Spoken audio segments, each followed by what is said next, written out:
ousted Venezuelan leader Nicolás Maduro and his wife arriving at a Manhattan federal courthouse to be arraigned on narco-terrorism and weapons charges. So this comes after the FBI partnered with the Department of Justice, State Department, and the Department of War, DEA, to take Maduro into custody. Yep, FBI also played a major role. And joining us now is the director of the FBI, Kash Patel.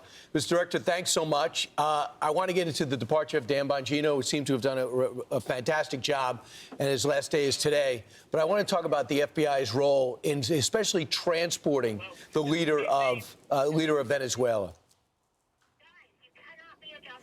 Hey, it's great to be with you this morning, and thanks so much. Yes, the FBI's Critical Incident Response Group, CIRG, runs our tactical, aviation, and specialized operation units to include our hostage rescue team. And thankfully, this mission, orchestrated by President Trump, his courageous, decisive decision to lead us through this with the Department of War and our intelligence community, saw mission success because every component of this operation, every link in this chain was flawlessly executed by the experts in the intelligence community and law enforcement and military sectors, and we were proud to be a part of it. Our hostage rescue team operators are our specialized tactical unit. They embedded with the insertion force along with the force at sea to extract and execute this daring raid and capture operation, a law enforcement operation quarterbacked by at home with our Department of Justice partners. And then we excuse me, at the FBI are in charge of what we call an FTOC, a foreign transfer of custody, in order to maintain law enforcement custody of the individual from the ground raid seizure through the maritime transportation and aviation transportation.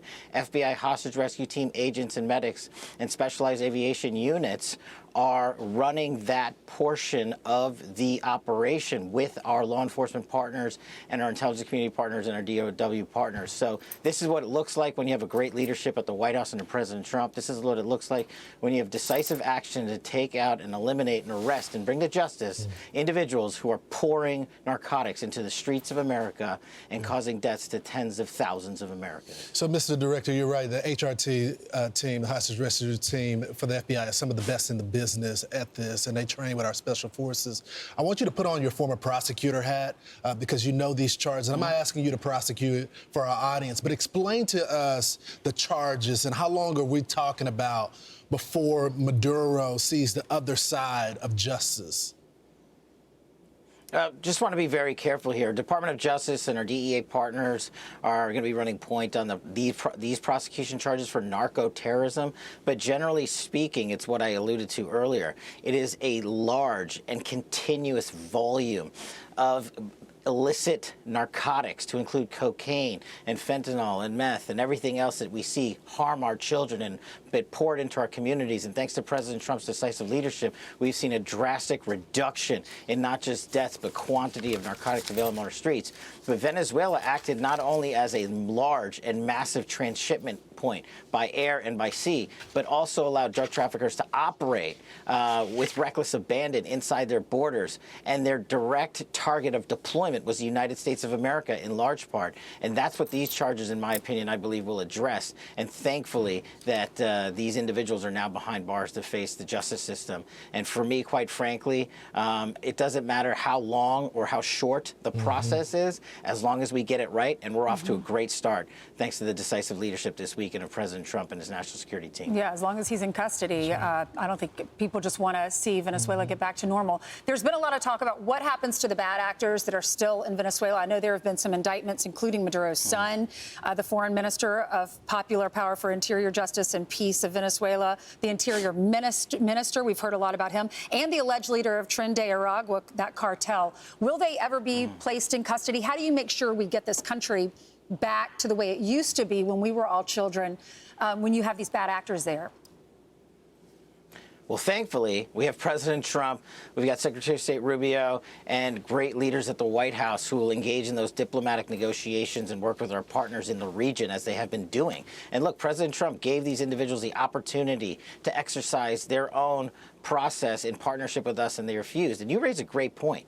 Trende Aragua, this is a terrorist organization that President Trump rightfully designated as such when he got back into office. And we remember what they were doing to our communities in places like Colorado and elsewhere, where they were terrorizing American citizens, where they're pouring drugs into our street. And we at the FBI are going to lead out on the law enforcement mission to find out and manhunt anyone responsible or part of this this narcotics mission that Trende Aragua and this mission of violence that they are on. And so we're proud to continue that effort. We're not done.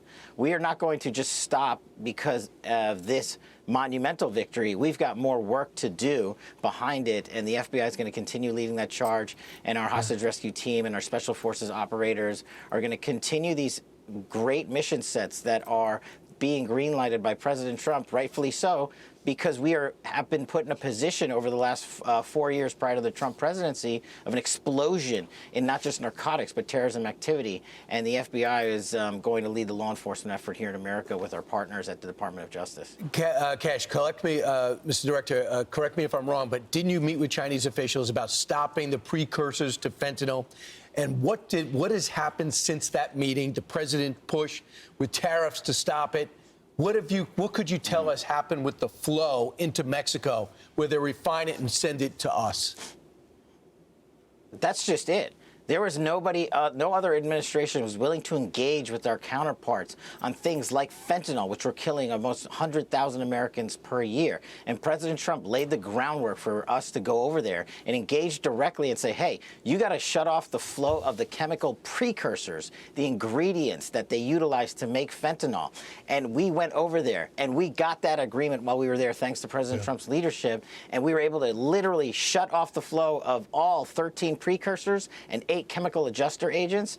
And what that does is it suffocates the drug trafficking organization's ability in Mexico and South America and Central America and elsewhere to create and manufacture the fentanyl. And just look at what we did this past year under President Trump's leadership. We seized enough fentanyl to kill 175 million American citizens. That is an increase in fentanyl seizures by over 30%. That is what a coalition, a team-led effort by a decisive White House and President Trump looks like to counter narcotics, not just these great successful operations like what we saw this past weekend in Venezuela, but a continuing onslaught of law enforcement activity to safeguard the American public, and we're not going to stop. Well, Mr. Director, thank you for everything that you did, the administration did, all of the organizations under DOJ, and of course, our military. It was incredible, just extraordinary. Thank you, guys. Right. And a salute to Dan Bongino, right? Yes, Did a great job. yes. Wish him all the best. Yep. Hey everyone, I'm Emily Campagno. Catch me and my co-hosts Harris Faulkner and Kaylee McEnany on Outnumbered every weekday at 12 p.m. Eastern, or set your DVR. Also, don't forget to subscribe to the Fox News YouTube page for daily highlights.